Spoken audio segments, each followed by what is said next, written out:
ही सूत्र रहा है कि दूसरों को पॉजिटिविटी देते रहो, दूसरों की हेल्प करते रहो, जो आपको अच्छा पता है दूसरों को बताते रहो, दूसरों से। बच्चों को या उनके पेरेंट्स देख रहे हैं तो उनके माता पिता को भी यही कहना चाहूँगी कि अपने विचार बच्चों पे थोपिए ना। एक छोटी सी फोटो गलत अपलोड करने की वजह से, जिसमें ब्लर फोटो होने की वजह से मेरे 2 साल में ऐसा भी फेज आया था जब मुझे थोड़ी निराशा देखने को मिली। वो था 2020 की स्टार्टिंग में, जब मेरा सीजीएल और सीपीओ मेरे दोनों मेंटर 365 चैनल में आपका स्वागत है। मैं सौरभ यादव आज आपको मिलाने के लिए लाया मेरी मम्मी से।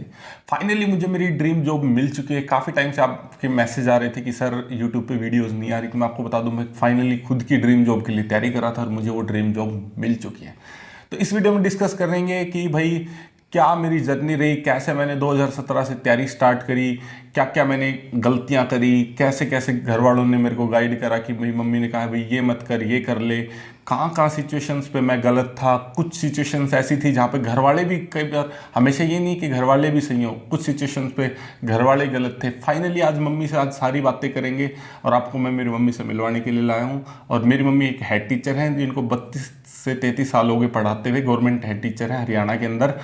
तो मम्मी से सारी बातें करवाऊंगा, आपको बताऊंगा कि कैसे मैंने तैयारी स्टार्ट करी, शुरू में क्या मेरे डिसीजंस थे जो मैंने कुछ फैमिली के अगेंस्ट जाके लिए और जो आज कहीं ना कहीं सही साबित होगी। तो सबसे पहले मैं आपको बता दूं कि मैंने 2017 में तैयारी स्टार्ट करी थी और मैंने सोचा था कि मैं कॉम्पिटिटिव एग्जाम्स की तैयारी करके जॉब अचीव करूँगा।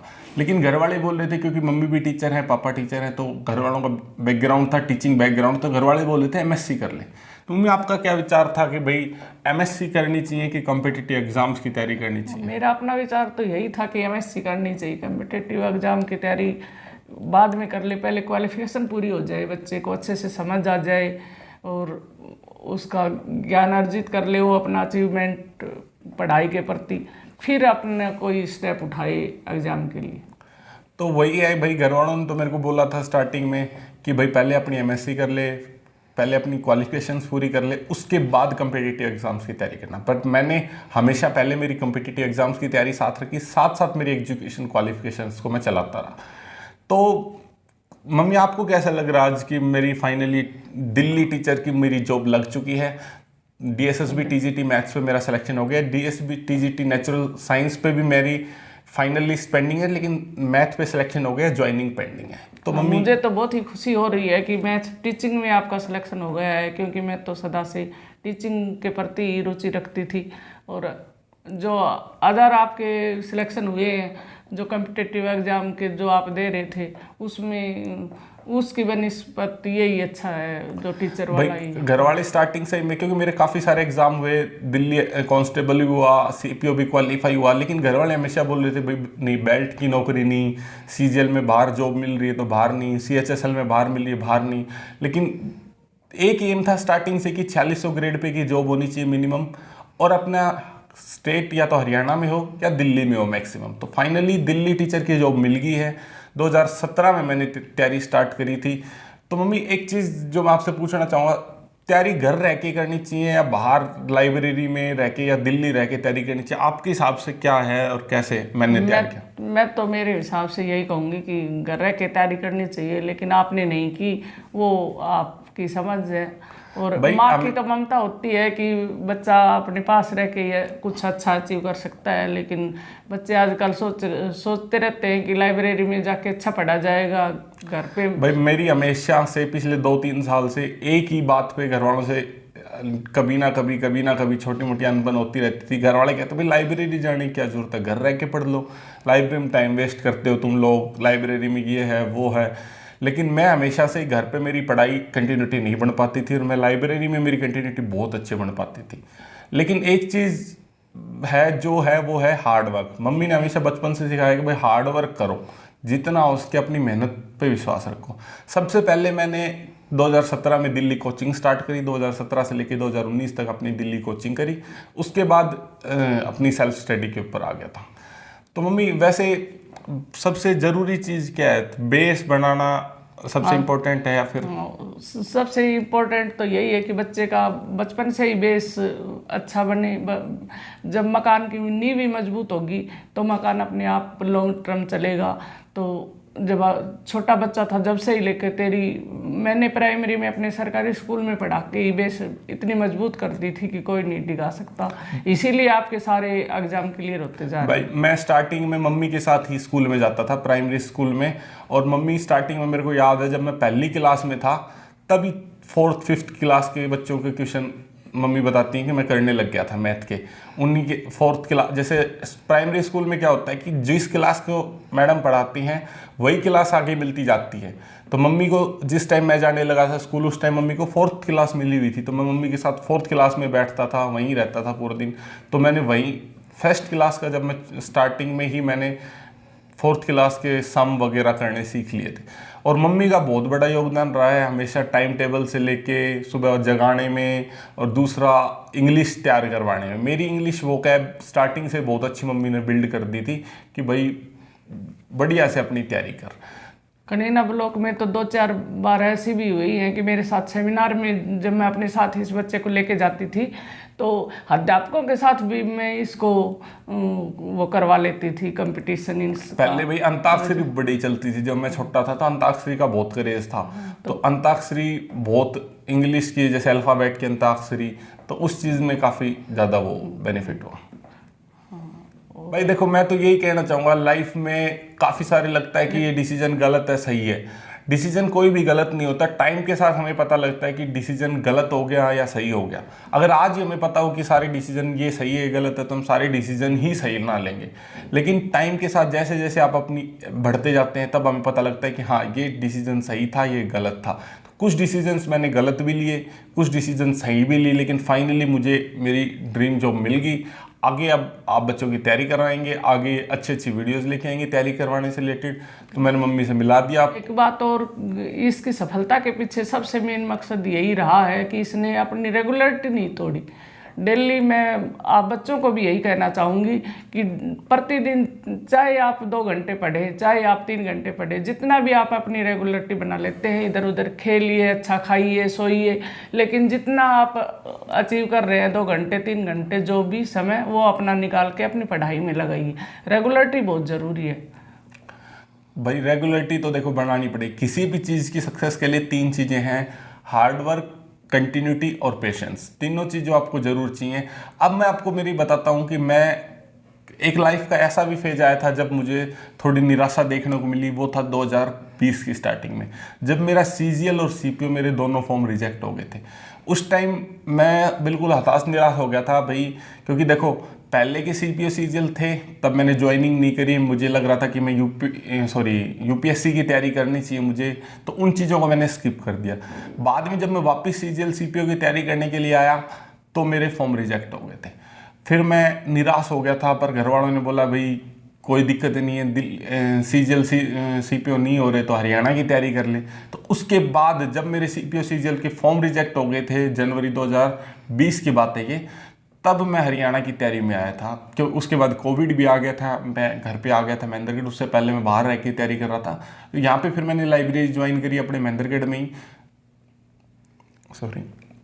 उसके बाद अपने महेंद्रगढ़ में लाइब्रेरी ज्वाइन करी और हरियाणा SI की तैयारी स्टार्ट कर दी। क्योंकि देखो पहले स्टार्टिंग से था कि भाई छोटी जॉब तो नहीं लेनी है।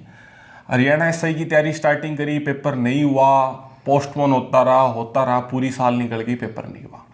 देन CPO दोबारा आया, CPO में मेरे 156 नंबर आए, पेशेंस रखा, दोबारा से CPO आए, 156 नंबर आए, दोबारा से CGL आया, CHSL आया, CHSL में 180 के आसपास स्कोर रहा, अच्छे मार्क्स आए।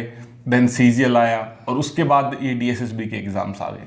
तो मैं आपको एक ही बात कहना चाहूँगा कि भाई सफलता आपको ज़रूर मिलेगी अगर आपने एक बार तैयारी कर ली। ऐसा नहीं है मैंने सारे एग्ज़ाम्स के लिए अलग अलग तैयारी ना, एक बार तैयारी करी थी मन लगा के, तो ऐसा नहीं कि सभी लोग पहली बार में सफल हो जाते। हो सकता है कि मेरे को 2018-19 में ही मैं जॉब ज्वाइन कर लेता तो मैं इतना कुछ नहीं सीख पाता जो मैंने 2019-20 के CPO मेरा फॉर्म रिजेक्ट होने के बाद जो मैंने सीखा है।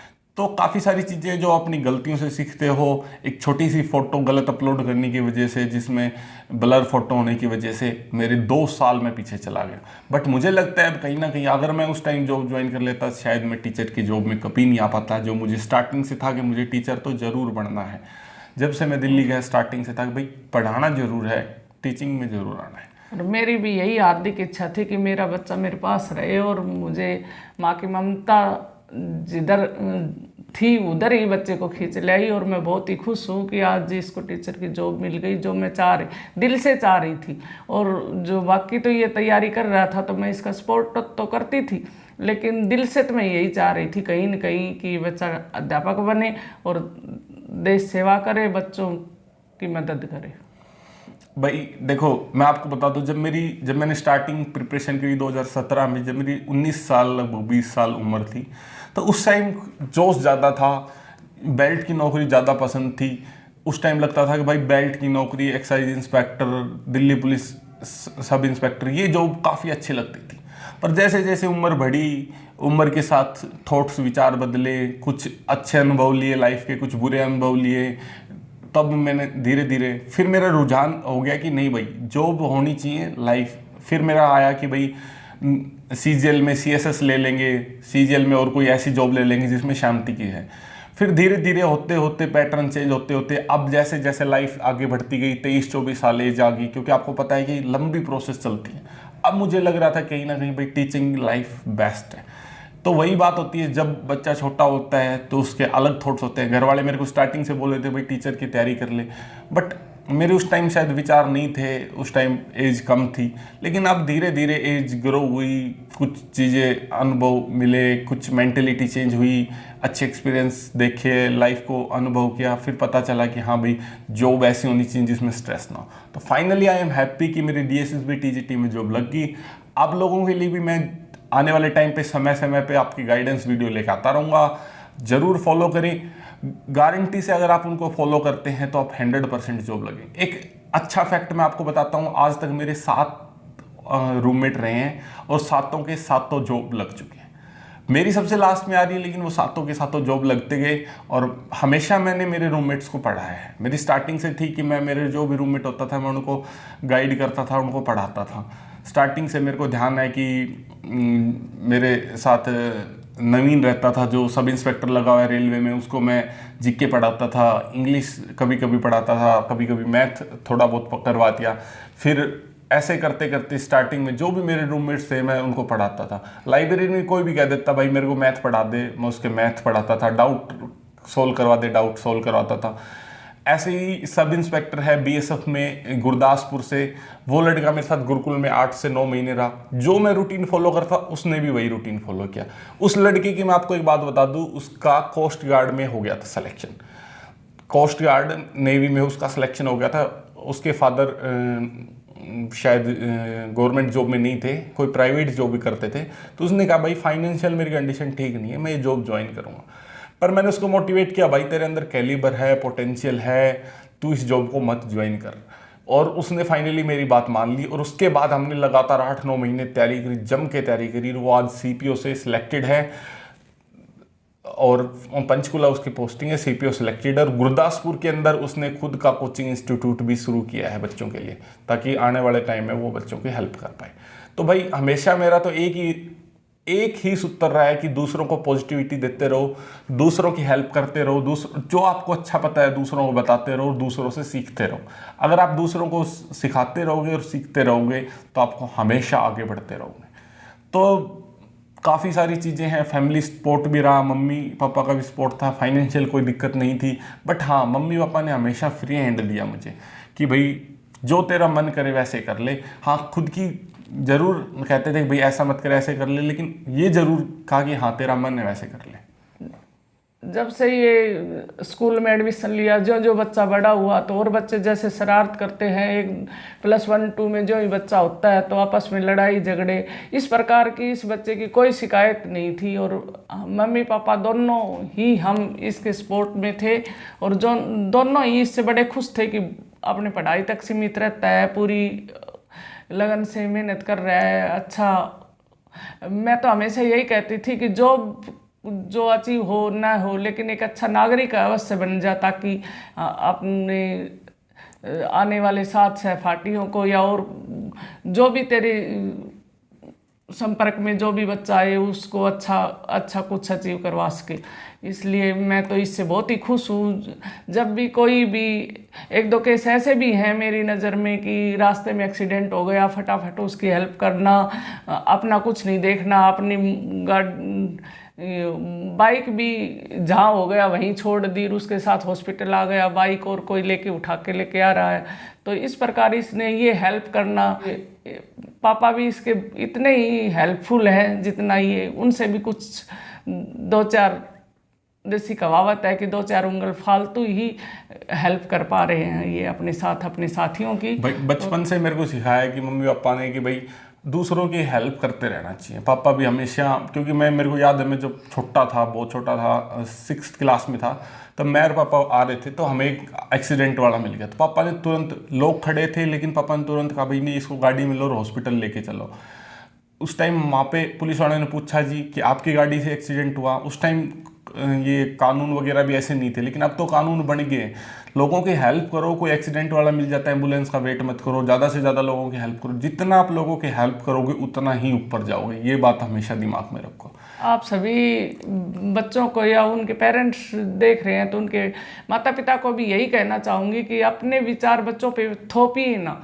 मैं चाहती थी मन से, दिल से कि मेरा बच्चा अध्यापक बने, कुछ करे, लेकिन ये अगर कॉम्पिटिटिव एग्जामों की तैयारी कर रहा था तो उसके लिए भी हमने कभी इसको रोका नहीं। ठीक है, तेरा मन है, हमारा मन तो ये कह रहा है, और तेरा मन जिधर चल रहा है उधर पढ़ाई कर। सोच रहे थे कि हो सकता हो युवा पीढ़ी कुछ अच्छा कर दे, हम जो चाह रहे हैं हमारे से भी अच्छा कर दे युवा पीढ़ी, तो इसलिए हमने इसको कभी नहीं रोका। जो करना चाह रहा था उसके लिए फुल आर्थिक रूप से भी पूरी मदद कर रहे थे, वैसे भी हम जितना हमारे से बन पा रहा था पूरी हेल्प कर रहे थे। पूरा सपोर्ट था कि अपने अच्छे से मेहनत कर, संघर्षी जीवन है, कर्म कर, फल अपने आप मिल जाएगा, इस प्रकार का कुछ। मैं सभी बच्चों के पेरेंट्स जो इस वीडियो को देख रहे हैं उन सभी को यही कहना चाहूँगी कि अपने बच्चों की निगरानी रखें, उनकी मेहनत का ध्यान रखें कि कितने समय वो मेहनत कर रहे हैं, पढ़ाई कर रहे हैं, और उनके ऊपर दबाव न बनाएं कि ये नौकरी करो, वो नौकरी करो। जो भी बच्चे करेंगे वो अच्छा ही करेंगे, और एक दिन सफलता उनका कदम अवश्य चूमेगी। तो जिस प्रकार सौरभ अपने मिशन में कामयाब हो गया और बहुत ही खुश है, इस प्रकार आपके भी बच्चे कहीं न कहीं कोई न कोई अच्छा पद ग्रहण कर लेंगे, और आप पेरेंट्स भी खुश रहेंगे और आपका बच्चा भी खुश रहेगा।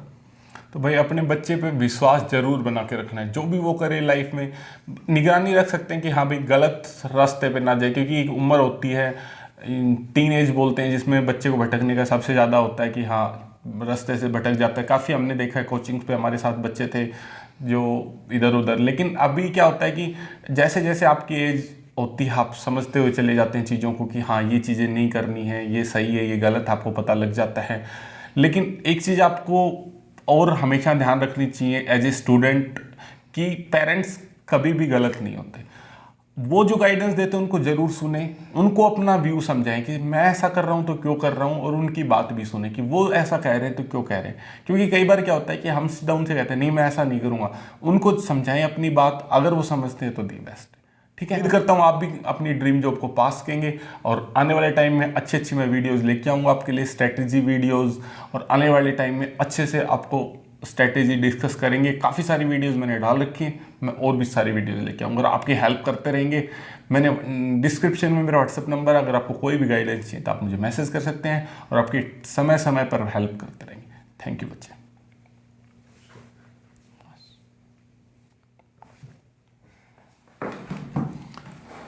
थैंक यू, जुड़े रहे मेंटर 365 के साथ। Thank you.